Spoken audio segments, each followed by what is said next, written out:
Good afternoon, everybody. From February 20th to the 22nd, President Biden will travel to Poland. He will meet with President Duda of Poland to discuss our bilateral cooperation, as well as our collective efforts to support Ukraine and bolster NATO's deterrence. He will also meet with the leaders of the Bucharest Nine, a group of our Eastern Flank NATO allies, to reaffirm the United States' unwavering support for the security of the alliance. In addition, President Biden will deliver remarks ahead of the one-year anniversary of Russia's brutal and unprovoked invasion of Ukraine, addressing how the United States has rallied the world to support the people of Ukraine as they defend their freedom and democracy, and how we will continue to stand with the people of Ukraine for as long as it takes. With that, my colleague John Kirby from the NSC is going to come up and share some words and take some questions. Afternoon, everybody. Just a couple things here at the top.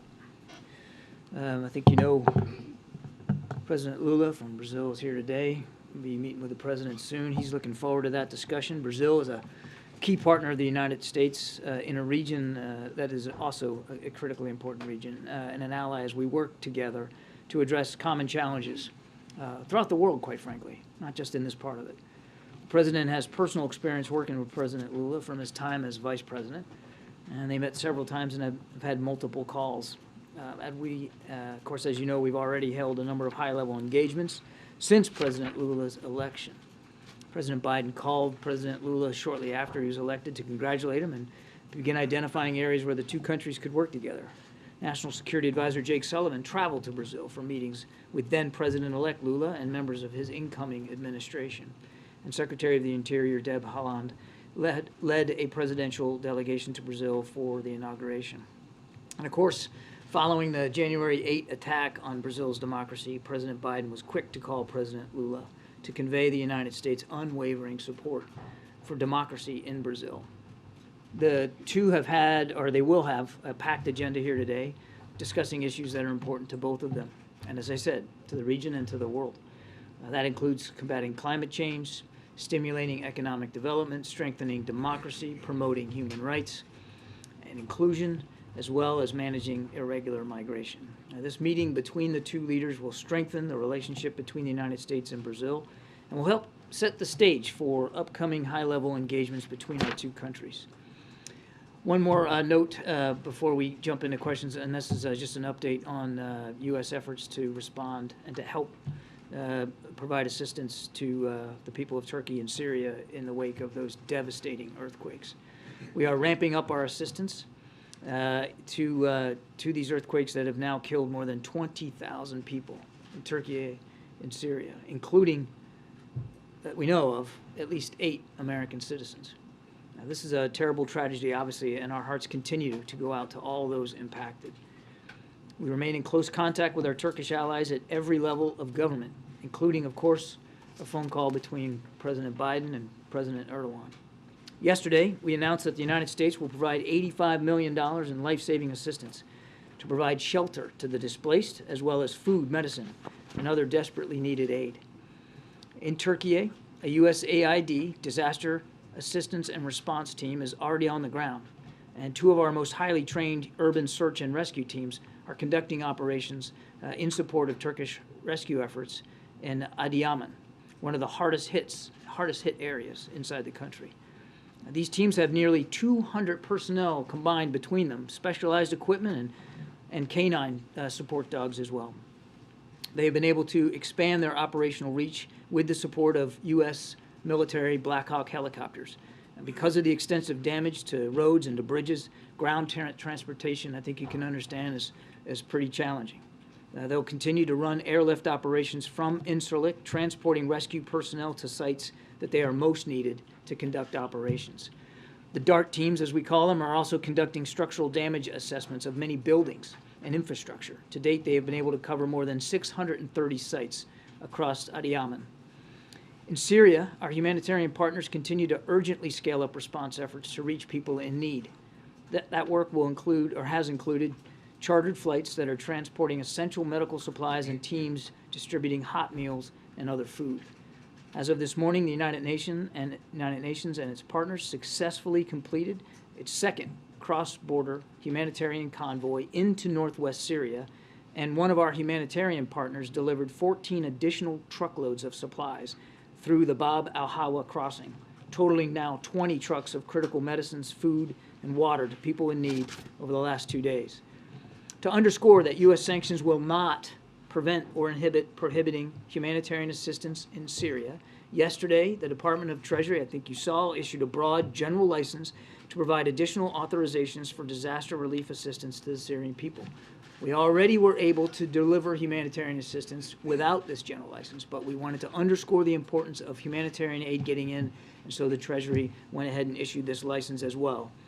This license will be in effect for 6 months. U.S. humanitarian assistance is delivered directly to the Syrian people, no matter where they live. And we are determined to do all that we can to help those affected by these earthquakes in the days, weeks, and months ahead, as required. Thank you. Thank you. So, Poland, why the president decided to go to Poland? What message he wants to deliver? And is there any chance that he would visit Ukraine during his visit to Poland? And I have also one on President Lula's visit. President Lula has said he wanted to create a group of countries, including China and India, to mediate peace between Ukraine and Russia. Does the president support this effort? Is this the right time for opening negotiations? Yeah, well, there's a lot there. So look, on the trip, I don't have any other additional stops to speak to. Karine announced the purpose of the trip, and that's to go to Poland. And in Karine's opening statement, I think she answered your main question, which is what does he want to talk about? He wants to talk about the importance of the international community's resolve and unity in supporting Ukraine for now going on a year. Wouldn't it be great if the president didn't have to make a trip around a one-year anniversary of a war that never should have started? Sadly, that's where we are, and he wants to make sure that he's sending that strong message, not only of United States resolve, but the international community resolve. And to make clear to the Ukrainian people, most particularly, that the United States is going to continue to stand by them going forward. We know the next weeks and months are going to be difficult and critical, especially for their armed forces, and the United States is going to continue to stand by them. On your question about President Duda and his peace overtures or ideas, is that what? President Lula. Lula, I'm sorry. Lula, yeah. He said that he wants to create a group of countries to negotiate peace in Ukraine, and those groups, according to him, would include China, India, maybe some other countries. Well, I certainly would refer to President Lula to speak to his ideas. I think in the aggregate, we all would like to see this war end today. We'd like to see it end right now, in other words, without having to go to the negotiating table. That doesn't appear to be in the offing, as Mr. Putin just over the last 24 hours flew dozens more cruise missiles into civilian targets into Ukraine, knocking out heat and power across the country. So absent that, we're going to have to stay at the task of supporting Ukraine so that they can succeed at the battlefield. So that if and when President Zelensky has determined it's time to negotiate and sit down at the table to solve this diplomatically, he can do it with the wind at his back. He can do it with the strength that he knows he's going to need in that negotiation. So it's really up to President Zelensky to determine if and when negotiations are appropriate, and certainly under what circumstances. As President Biden has said countless times, nothing about Ukraine without Ukraine. On the trip to Poland, can we expect the president to make any kind of formal announcement as it pertains to maybe additional security aid? Or will it mostly be sort of a symbolic show of support, as you were talking about, to the Ukrainian people, the U.S.-Polish alliance? I won't get ahead of the president's remarks. Certainly I'm not going to do that. Again, the president will make it very clear that the United States will continue to stand with Ukraine for as long as it takes. He will continue to call for the kind of international unity that we've seen, not just across NATO, but across the world, or not just across Europe. And I think he will certainly make clear that additional security assistance, additional financial assistance, additional help for Ukraine will be coming from the United States. But I won't get ahead of anything specific. And I had a quick follow-up on the Chinese spy balloon. This idea that President Xi Jinping may not have been aware of the order to send this balloon over U.S. soil, what would that tell you if that were true about his grip on his own government? Is it possible that it suggests a kind of power breakdown? Is it surprising to the U.S.? We certainly can't confirm these reports about President Xi's personal knowledge of that, and I would refer you to the PRC to speak to their own leadership issues and information sharing. What matters to us is that this was a violation of our sovereign airspace, and clearly with intent. Now, whose intent? I don't think we have a perfect picture of that right now. Clearly, without question, the intent of the PRC, because we know that this balloon belonged to them. And President Biden acted decisively in support of our national sovereignty. But our reporting is that U.S. officials briefing lawmakers this week told lawmakers that this is the U.S. intelligence community's assessment. I'm not going to speak to right? intelligence assessments from the podium. Keep going. Go ahead, John. Thank you, Karine. Admiral, there's been warnings from the Ukrainians as well as intelligence agencies in both Europe and here that as the one-year mark of the war approaches, that might be a moment where Putin tries to really escalate the conflict, maybe even launch some sort of major new offensive. Are you seeing any signs of that being in the works? What we see, Jonathan, is that the Russians continue to conduct offensive operations in the Donbass area. The fighting around Bakhmut remains pretty vicious, even as you and I are talking.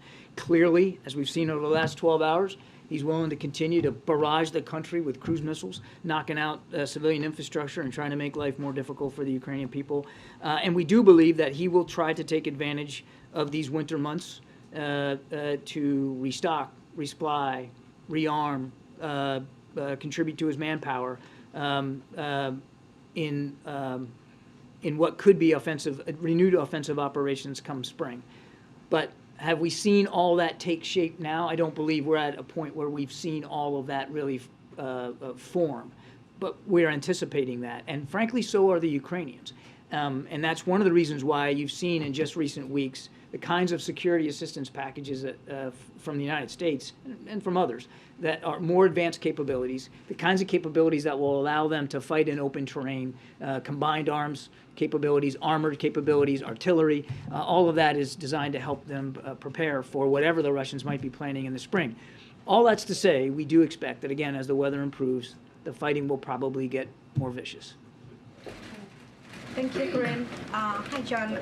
I have more follow-ups on the Lula visit as well as the assistance U.S. providing to Turkey. But really briefly, can you speak to rumors that there is another Chinese balloon above Alaska or any other parts of U.S. territory that the U.S. shot down? So I can confirm that the Department of Defense was tracking a high-altitude object over Alaska airspace in the last 24 hours. The object was flying at an altitude of 40,000 feet and posed a reasonable threat to the safety of civilian flight. Out of an abundance of caution and at the recommendation of the Pentagon, President Biden ordered the military to down the object.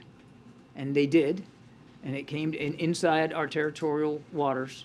Those waters right now are frozen, but inside territorial airspace and over territorial waters. Fighter aircraft assigned to U.S. Northern Command took down the object within the last hour. Okay. Can I just follow up, John, and thank you for that. That's really helpful. Can you give more details on the support that U.S. is providing to Turkey? Specifically, we understand that the USS George H.W. Bush is on standby. Can you update us on whether there's been any communications with Ankara on whether the ship will be any part of humanitarian efforts?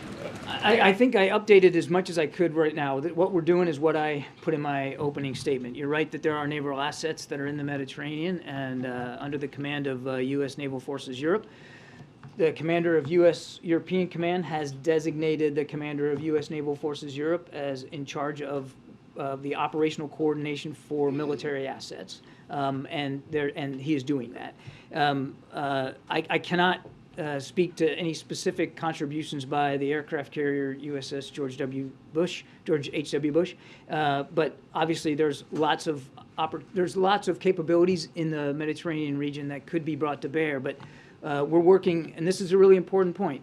We're working in lockstep with our Turkish counterparts here to make sure that what we're providing is what they need at the scale and the speed that they need, and not trying to overwhelm their system with unneeded material or unneeded capability. So there's, you talked about the Bush, but there's a lot of military capability on the continent under the European commander's authority that could be used. But again, we want to make sure that we're doing this appropriatly through Turkish counterparts. Just really briefly on the visit by President Lula, can you speak about how... I'm going to come around, but she's still asking questions.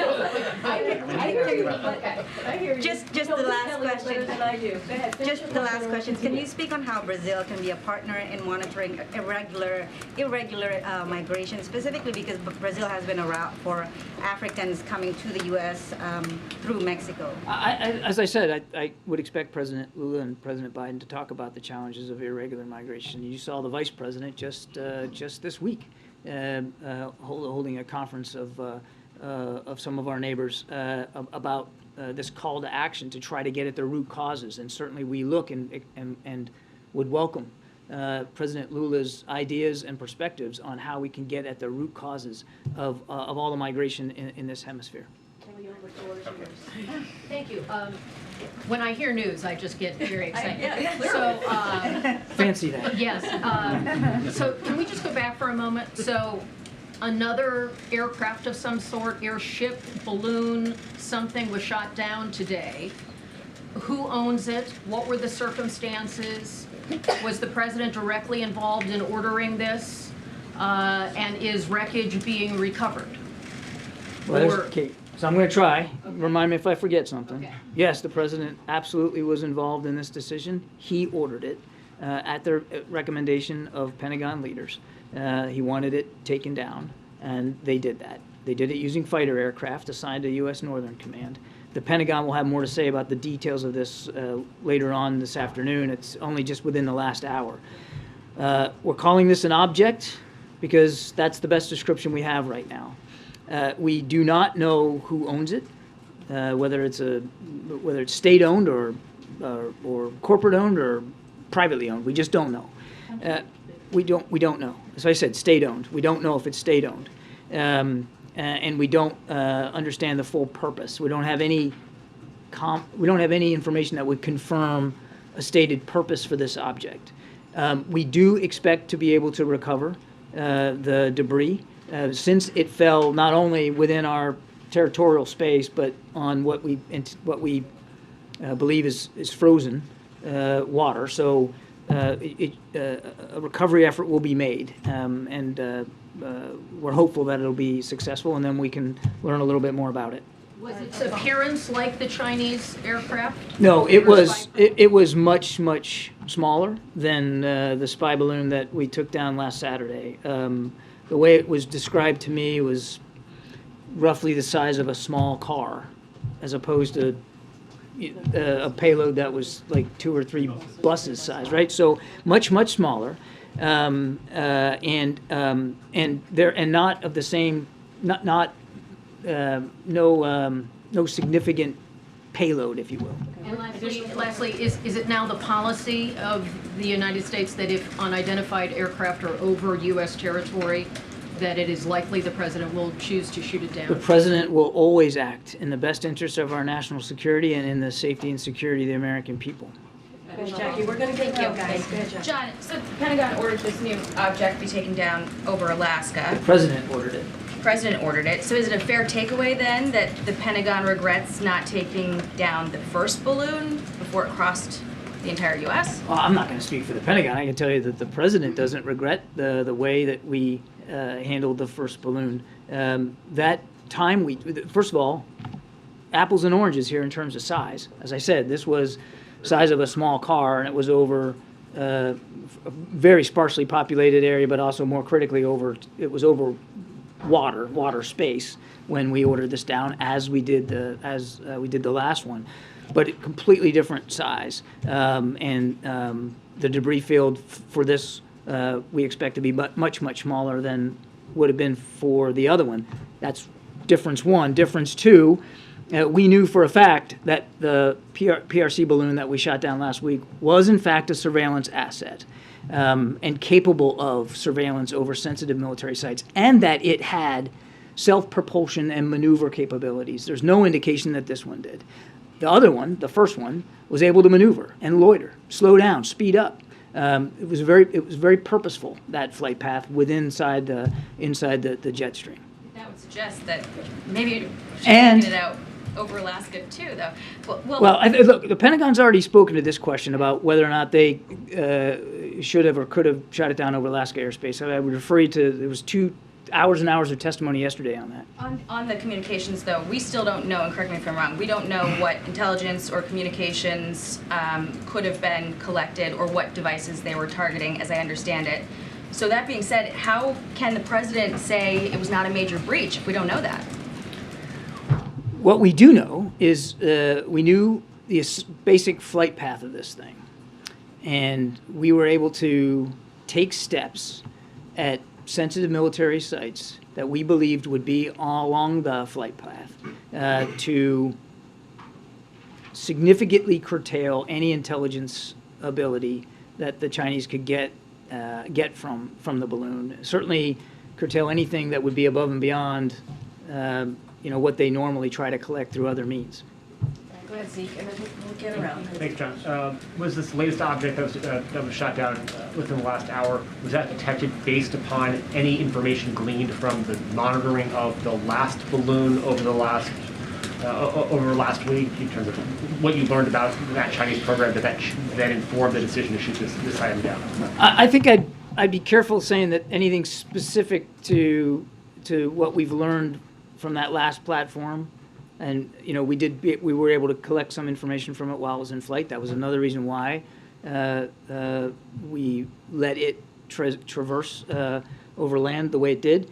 But I would be I would not say that information gleaned from our surveillance of that surveillance balloon provided insights that permitted this detection and track. And as of this moment, are you convinced that you shot down, do you know what you shot down, that it wasn't just, a harmless weather balloon? That there was some motivation flying this over U.S. airspace, or is it truly? I think we're going to try to learn more. I can tell you it was an object. It was at 40,000 feet, and the predominant concern by the president was a safety of flight issue at that altitude. Remember the one that we shot down last Saturday? It was at 65,000+ feet.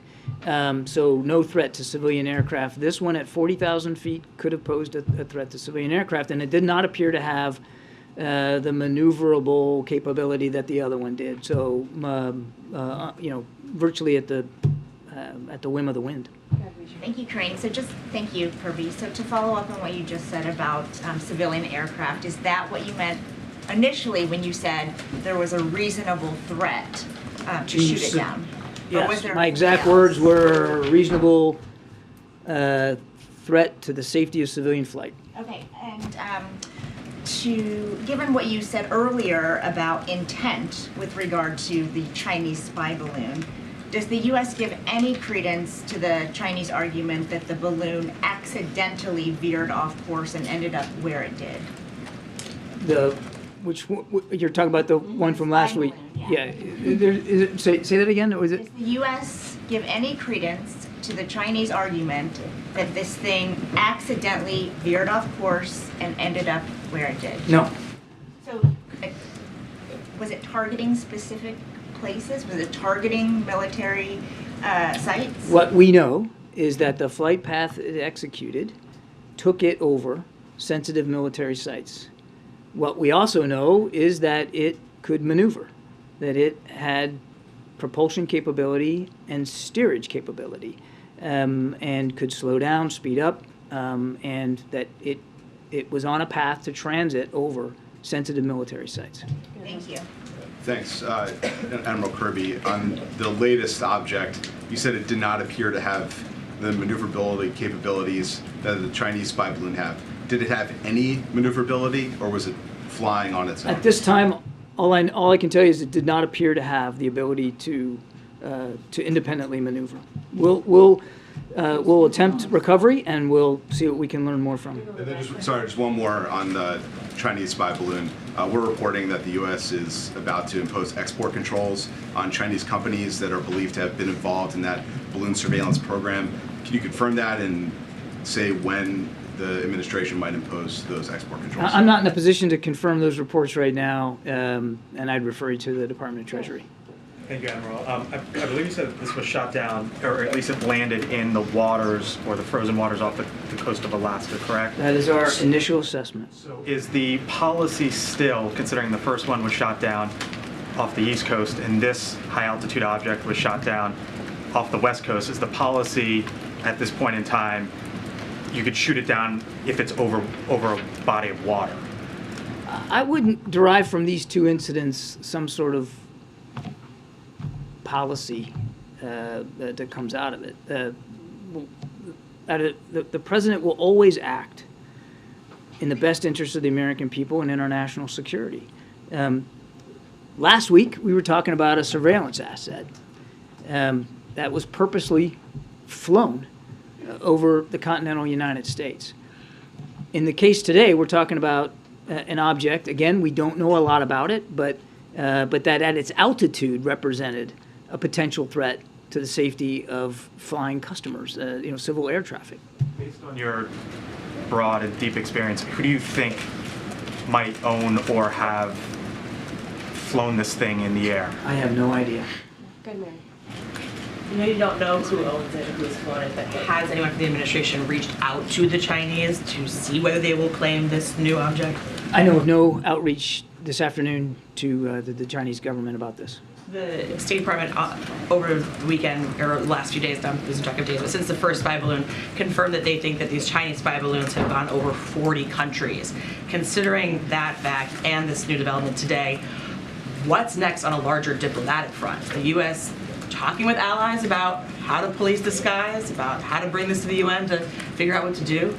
We are talking to dozens of nations who we know have been overflown by Chinese surveillance balloons, part of this program that the Chinese have invested in, to share with them the context and information that we've learned by the forensics we've done since we came in office about this particular program. And I would remind you that we briefed Congress in a classified setting back in August about this. This is not something we haven't been trying to learn more about.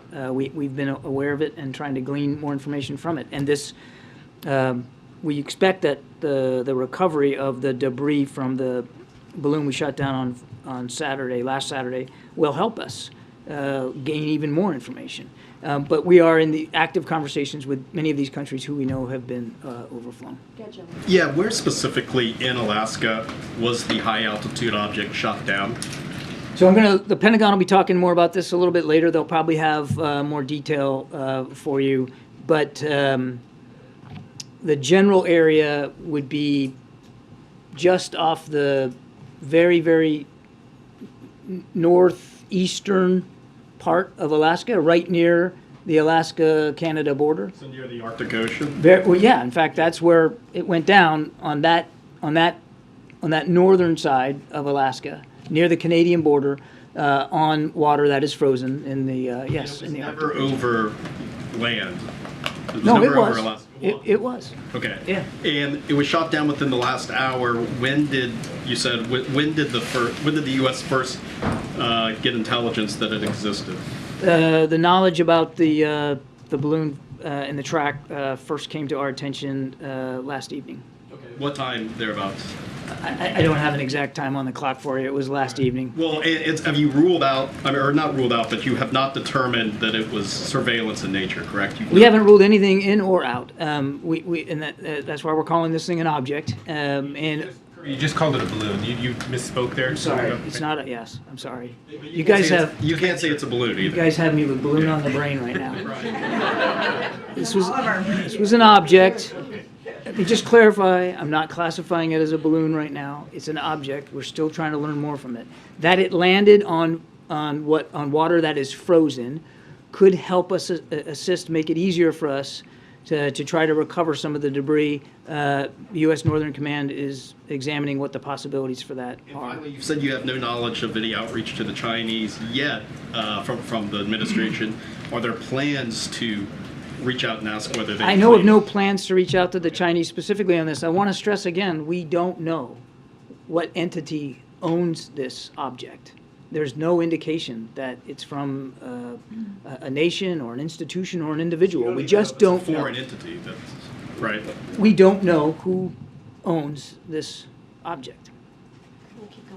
Thank you. Thanks. Are you tracking any other similar objects right now at this time? I'm not aware of any other tracks.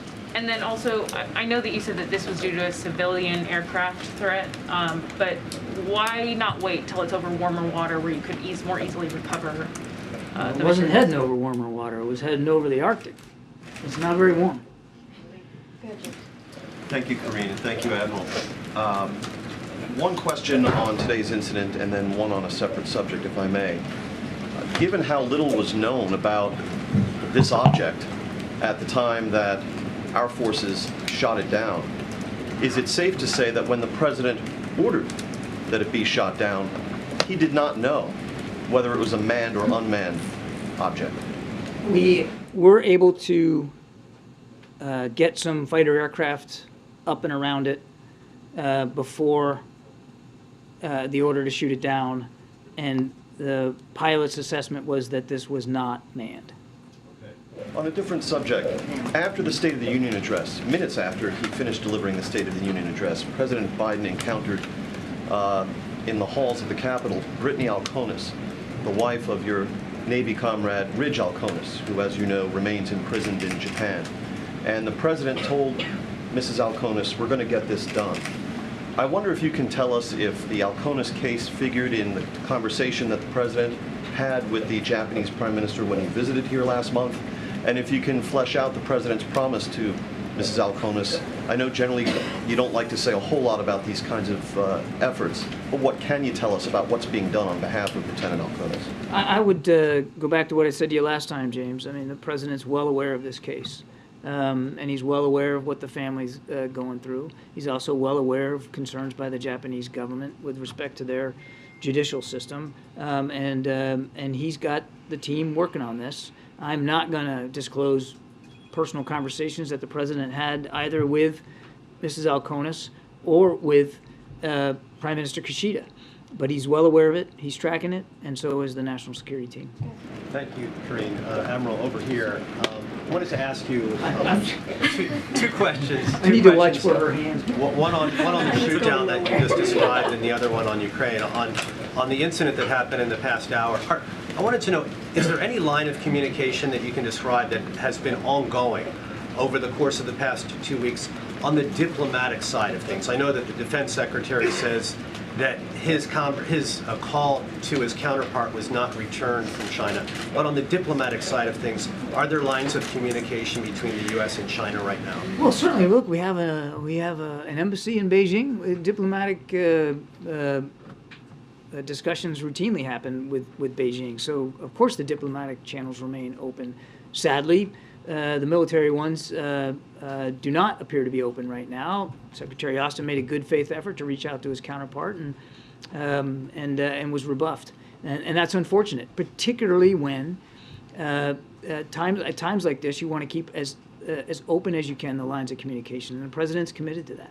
And then on Ukraine, President Zelensky was in the UK earlier this week, and he received a promise from the UK government that the UK would train Ukrainian pilots on NATO standard jet fighters.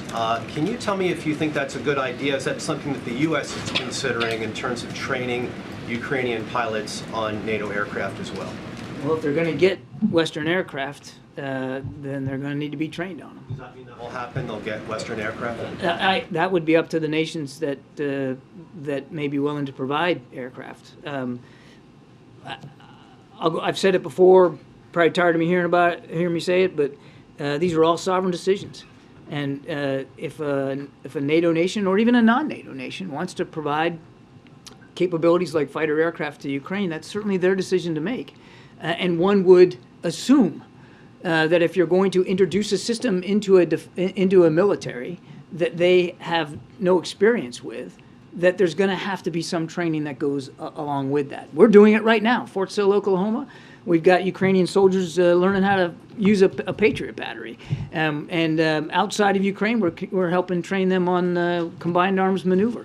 So it's not unusual to do that if an advanced capability is provided, but that's going to be a national decision. Thank you, Admiral. Thank you, Karine. Isn't there a concern that these objects, the object and the balloon, were both discovered when they're already flying over U.S. airspace? Shouldn't they be detected before they enter the U.S.? I think we're going to continue to learn a lot about how these things are or can be detected in a better way. You heard the NORTHCOM commander talk about certain gaps that he felt he had in his domain awareness. So from this incident last week, we'll certainly learn about the capabilities of that surveillance asset, but we also expect to learn more about our own processes and our own systems for detection and tracking. I don't want to get into exactly how this one was detected, but I can assure you that that we're going to continue to try to improve our own knowledge base with respect to these systems. Just one more quick question on the object. Can you say anything about the proximity of it and its flight path to the sensitive oil fields near Prudhoe Bay? And was there any threat at all at any point to that equipment in that region of Alaska? I'd refer you to the Pentagon for more detail about the track. Again, this just all happened within the last hour, so I don't know what the proximity was to oil fields. And your second question was? Oh, it was just about the sensitivity, the oil fields, basically. Well, again, I mean, we just don't know what this object was. We don't, it'd be difficult for me to point to a threat or a specific concern such as oil fields when we don't really understand what this object was doing. And then I just have one more quick question on the Russian, completely different topic. The Russians have said they're going to cut oil output now. What is the U.S. response to that? And will you reach out to OPEC to ask them to sort of compensate the difference so that the price of oil doesn't escalate at a time when you're just starting to see inflation? Once again, Mr. Putin's willing to weaponize energy. This move, if it proves to be true, it doesn't come as a big surprise as a reaction to the price cap. And it just shows you the lengths to which he's willing to use resources like energy as a weapon. What the United States will do, have done, continue to do, is work with allies and partners to make sure we can better balance supply and demand and try to meet that need. It's important. We still believe that Mr. Putin not be allowed to profiteer in an inappropriate way off of the oil he puts on the market so that he can then fund his military in the field. I don't have any diplomatic outreach to speak to today. We're going to continue to talk to allies and partners. Certainly OPEC falls in that category, but I don't have any specific conversations to talk about. Thank you, Karine. Thank you, John. I have two questions. China is claiming ownership of the balloon, and China said that they will take legal actions. Will you send the balloon back to the China? There are no plans to send the debris that we are recovering back to China. We're going to pull it up off the bottom of the ocean, and we're going to learn more about this capability.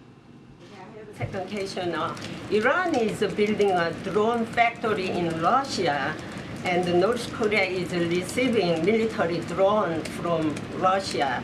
How do you view armed cooperation between North Korea, Iran, and Russia? I can't confirm those specific reports, Jenny, but I was up here not long ago talking about the burgeoning defense relationship between Iran and Russia, which is not only not good for the people of Ukraine, it's not good for the people of the Middle East, because it'll flow both ways, and Russian capabilities could very well end up in Iranian hands. And I would say the same about North Korea. We know, I got up here and showed you pictures, we know that they're providing ammunition to Russia, artillery ammunition specifically. And again, that's not only not good for the people of Ukraine, it's not good for the Korean Peninsula and the region there, that Russia and North Korea could be, again, developing a deeper defense relationship. Thanks, John. Just a few more on the you said it was discovered last night. Was it flying consistently at an altitude of roughly 40,000 feet that entire time? Roughly, yes. Were there any, given that, were there any sightings that you're aware of by airmen, civilian No, sir. aircraft operators? No. No, sir. And can you, just to nail it down, can you tell us when the president gave the order to shoot it down? Gave the order to shoot it down this morning. Again, just keep following up on the same topic. The speed with which you guys, with which the president apparently decided to shoot it down, having just discovered the first intelligence of it last night, and by the morning he's saying shoot it down. Was there something specific, more specific about the threat than just generally being in the airspace at which, the height at which? The predominant reason driving the president's decision was the safety of flight issue. No, I understand it was, but there had, I mean, that's a really big area up there. It's not all that many planes. It's not like it was in the middle of the Northeast Corridor or something. Is there no way in which you guys could have said, hey, airplanes, like, steer clear of this area until we know better what this thing is, because we're, I mean, in other words, was there some reason why? The president wasn't willing to take that kind of a risk in time, because this thing did not appear to be self-maneuvering, and therefore at the mercy of prevailing winds. It was much less predictable, and so the president just wasn't willing to take that risk. Thank you. You mentioned that there were fighter aircraft who were able to determine that it likely was not manned. Were those fighter aircraft able to determine anything else about it from up close that they wouldn't be able to find out otherwise? They worked really hard to try to get as much information as they could about this object. Given its size, which was much smaller, and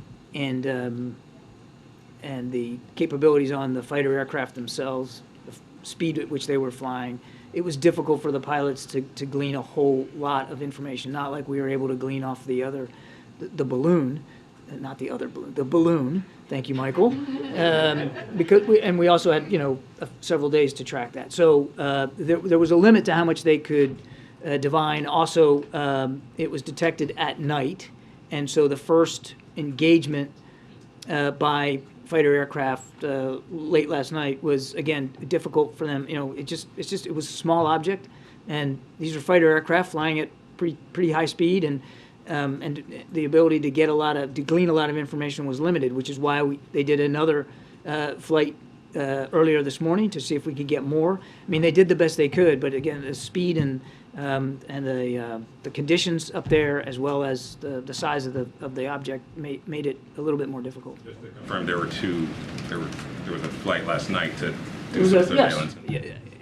That's right. There was at least two that I know of. Again, the Pentagon will probably have more detail, but at least two. There was last night, a couple of fighter aircraft surveilled it, tried to glean as much information as we could about what it was, so we had a sense. And then another such flight today, and of course that flight ended up, in a shoot down. Sorry, just one more question. Running out of time.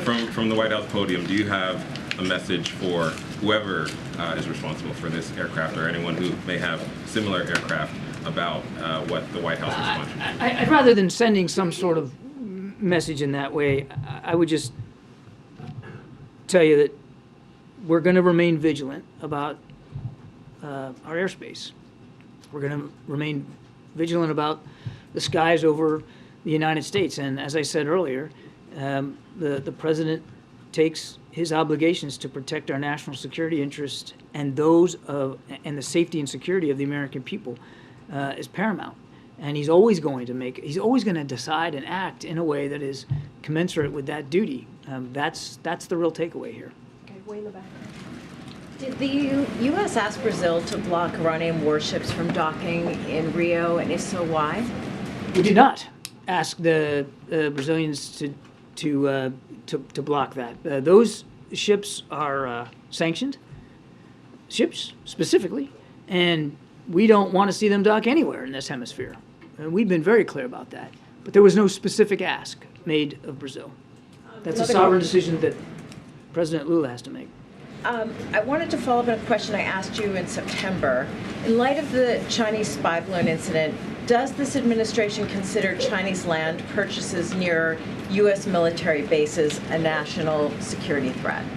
We are always concerned about potential foreign collection near or around our military sites. And you're right, last week is a good example of that. We take that seriously, whether that's terrestrial related or whether it's from the air. And I think I'll just leave it at that. Would you be working perhaps with Congress to put in place legislation to prevent that kind of We are ownership? always willing to work with Congress to address our national security interests and threats as best we can. Karine. Thanks, Karine. Thanks, Admiral. So, all right, thank you, Karine. Admiral, just real quick, is there a timeline for recovery of this object?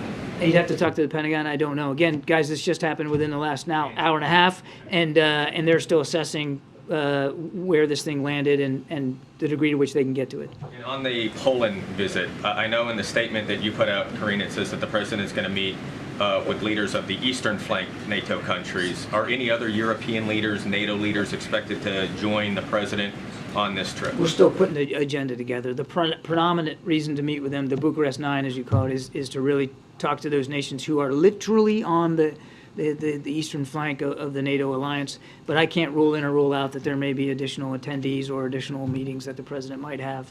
go ahead, Sebastian. Thank you very much. Hello, John. Over here. Yeah, thanks. Yeah. Back to Lula, if you can remember him. Is there going to be any commitment to the Amazon Fund by the United States during this visit? I think let's have the visit occur here shortly, and we'll provide you a readout. I don't have anything specific on that. Thank you.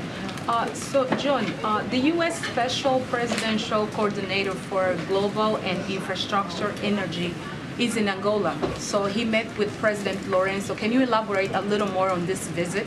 I don't have any information on that. We'll take the question and see if we can get you a better answer. Just a quick one on the timeline. Was the president briefed on the object last night when the track first came to the administration's attention? He was. He was as soon as the Pentagon had enough information to provide him, they did that. Last question. Ukraine. Thank you, madam. Thank you, John. As far as Russia's war against Ukraine is concerned, 1 year now, does President believe that when Prime Minister Modi of India told President Putin to stop the war, and this is not the way that this time that war should go like this, and you think there is still time for Prime Minister Modi to stop the war or convince President Putin? I think there's still time for Mr. Putin to stop the war. I think there's still time for Mr. Putin to stop the war. Prime Minister Modi can convince? I'll let the Prime Minister speak to whatever efforts he's willing to undertake. I want to stress it again, Goyle. I mean, certainly the United States would welcome any effort that could lead to an end of hostilities in Ukraine that are in keeping with President Zelensky's objectives and his leadership, his determination of what is acceptable to the Ukrainian people. Nothing about Ukraine without Ukraine. So President Biden has said this, gosh, dozens of times. We think this war could end today, should end today. The single person responsible for what the Ukrainian people are going through is Vladimir Putin, and he could stop it right now. Instead, he's firing cruise missiles into energy and power infrastructure and trying to knock out the lights and knock out the heat so the Ukrainian people suffer even more than they already have. He could end it right now. And since he's not willing to do that, clearly, we've got to make sure we can help the Ukrainians succeed on the battlefield so that when President Zelensky determines it's time to negotiate, and he's the only one that can make that determination, he can do it with the strongest hand possible. And finally, sir, 1.4 billion people in India are waiting for President Biden to welcome. When is the next trip? I don't have any travel, other than the travel that Karine talked to today, I don't have any travel to announce. Thanks, guys. Have a good weekend. Thank you. Thanks, Admiral. Okay, now for the boring part of the briefing. We just have a few minutes, guys, so we don't have a lot of time. So let me just go over the week ahead. So later today, as you all know, the president will hold a bilateral meeting with President Lula of Brazil. Tomorrow, the president and the first lady will welcome governors and their spouses for a black tie dinner at the White House. The vice president and the second gentleman will attend. On Tuesday, the president will deliver a keynote address during the National Association of Counties at the Washington Hilton Hotel, and we'll certainly have more to share on the week ahead in a day or two. And finally, there is a bittersweet day for us, a bittersweet moment for the communications and press teams and all of us here at the White House. I've gotten to know Kate Bedingfield as a colleague and a friend, being in the trenches together and representing the president's agenda together. I've actually known Kate since 2007. That's a whole nother story. But Kate has been fighting this fight on behalf of the president since long before the campaign was launched, going back to when she was his communications director as vice president. She's been a trusted source of strategic advice and an unflinching voice for the president's message and values, playing an integral role in our successes these first 2 years and on the campaign. She's also a pillar of this team, which she helped build as the deputy campaign manager across the primary and general elections. I understand that after a certain previous occupant of this White House, whose name will be nameless, but as you know who this person is, he got angry and yelled and said, quote, "Biden has a team of killers. All I've got is a defense." Okay, that was in the campaign. That was the campaign communications team started calling Kate and the captain of the team killers. That doesn't surprise me at all, because if there's one thing Kate is, she is a leader. We're very sad to see her go, but no one has earned some time with their children, spouse, and dog more than Kate. And I look forward to welcoming Ben LeBolt. As you all know, he has been announced to replace Kate as communications director back to the White House. Ben has had a top role, communications role, on the last 3 successful Supreme Court nominations by Democratic presidents. We all got to work with him closely when he was the head of communications for the confirmation of now Justice Jackson, and we're glad that he is coming back to be a more permanent part of the team. I've known Ben for many years, including both Obama-Biden campaigns and the Obama-Biden White House, where he worked on climate change and civil rights. I was happy to reconnect with him when he took over communications for nominations during the transition, helping advance the case for the most diverse cabinet in history and for a host of groundbreaking sub-cabinet positions as well. He brings a cutting-edge understanding of modern communications to the table, and I know he'll fight hard for the president's agenda in the upcoming months and years. I also know that Ben is making history. As you know, we believe here in the Biden-Harris White House that representation matters. He will be the first openly gay communications director, which is very, very important indeed. Okay, with that. Zeke. Could you just, the latest on the president's trip to Poland didn't say where he would be going in Poland. Could you let us know cities? We will have more to share as we get closer to the day. We just wanted to make sure that you all had the information that he will be traveling during the dates that I laid out, the February 20th to the 22nd, and we'll certainly have more to share. Briefly, a different topic. Last night, was reporting the former vice president was subpoenaed by the special counsel Jack Smith as a result of some of the investigations of the previous administration. That obviously raises a bunch of privilege concerns. Would the president waive executive privilege for the former vice president's testimony before a grand jury, or it takes out? I'm just not going to, as you can imagine, not going to speak to this. I'm just going to refer you to the Department of Justice. Okay. Oh, nobody has a question. I can leave right now. Karine, thank you.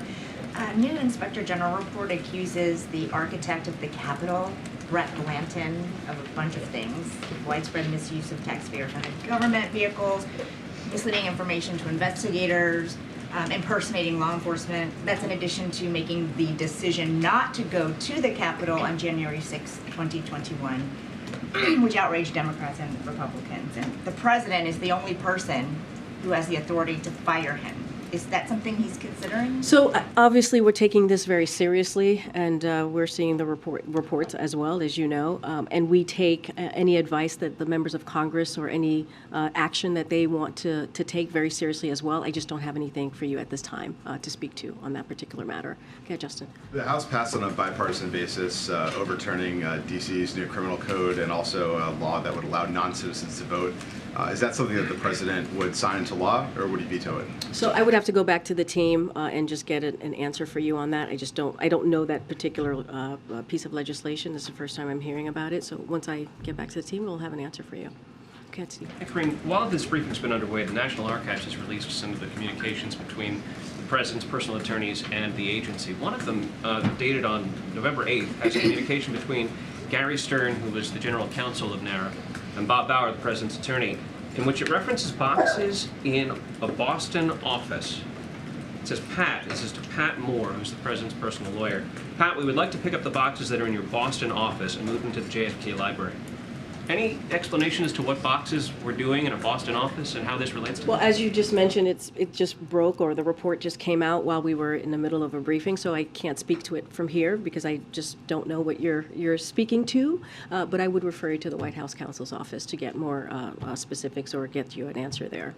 Is it new to you, the idea that the boxes would be... I am learning about this as you were asking the question, so I'm certainly not going to speak to it from here. Good, Andrea. On the president's meeting today with the governors, he said during this meeting that Republicans are trying to close off the possibility of cutting defense spending, and that leaves only a very few options. What is the president's view on how to get to the $2 trillion in cuts that he has outlined in the State of the Union address? What is the best way to get there, and does he rule out the possibility of cutting, for instance, defense spending? So first and foremost, so folks know, March 9th, the president's going to be putting out his budget. We have asked the House in Congress, the Republican House, to put out their budget as well, a more robust, right, a budget, so we know exactly what it is that they are putting forth, the cuts that they want to put forth, and so that we can see, not just us, but the American people can see. As you just mentioned, the president said in his State of the Union address that he was going to cut the deficit by $2 trillion over a decade. I'm not going to get ahead of what the president's going to actually, the details or the specifics in his budget. Certainly once we put that out on March 9th, you'll be able to peruse and see exactly what the president is laying out. I'm just not going to get ahead of that. But I also want to add, and I've said this many times before, you've heard the president say this as well, this is a president, the first 2 years, he was able to cut the deficit by $1.7 trillion. He takes his fiscal responsibility very seriously. And he is going to continue to find ways to build an economy that doesn't leave anybody behind, but also is fiscally responsible, as I just mentioned. Go ahead. He also said that he did not believe that Republicans would ultimately make good their threat on to hold the debt ceiling extension or expansion hostage. What leads him to believe that? I mean, has he had subsequent conversations with other Republicans since his meeting with McCarthy, and when will he meet again with McCarthy? So I don't have any conversations or meetings to preview for you at this time. As you know, the meeting that he had with Speaker McCarthy not too long ago was respectful. It was productive. You saw us put a readout, and you heard from the Speaker himself when he was out at the Sticks after the meeting. Look, it's pretty simple and it's pretty straightforward. We believe that Congress has a constitutional duty to get this done, to lift the debt ceiling. We've been saying that, and they should do it without conditions. That hasn't changed. They did it 3 times with the last president. You've heard me say the number 78 many times in this briefing room. That's how many times that they have been able to get this done since 1960. That doesn't change. It should be done in a bipartisan way, and the president, it will continue to call for that. And that's what they've done it before, and that's what he believes they should be doing it again. He just sounded more optimistic today, and I'm wondering why. Oh, this is a president who's always optimistic. This is a president who believes in optimism. As you know, he says it many times when he speaks in front of the American people. And so that is not surprising. You've heard me say that about him in describing even his speech for the State of the Union, that you would hear some optimism. So, of course, he's going to be optimistic about it. Go ahead. Particularly given Lula's visit here this afternoon, is there any kind of update on the possibility of expelling Bolsonaro from the U.S.? Does the president personally believe that he should be allowed to remain here? As I've said before, we had not received any type of request in that vein. I'm not going to get ahead of a meeting that's going to happen very, very shortly. You guys are all have to leave to. For the pool spray that's going to happen in the Oval Office, so I'm not going to get ahead. President Lula is going to go to the sticks right after the bilat, I believe, and take many questions from many of you. So I'm certainly not going to get ahead of what's going to come up in that meeting or what the agenda might be. I think the Admiral did a good job laying out our expectations, but I will let President Lula speak to that. His meeting with the governors today, do you know whether and how much the issue of COVID and the expiration of the public health emergency order, how much that came up, whether the governors feel confident that the states are ready for that to happen? So I can't speak to that. I haven't downloaded with what came up in that meeting, but what I can say is the president very much looked forward to talking to the governors. He's going to continue the conversation and continue to see them between today and tomorrow. And they've been great partners with us with all of the different historical pieces of legislation that we have been able to get done, and also that they're seeing the effects of in their own state. Okay, I'll see you guys on Monday. Thank you, everybody.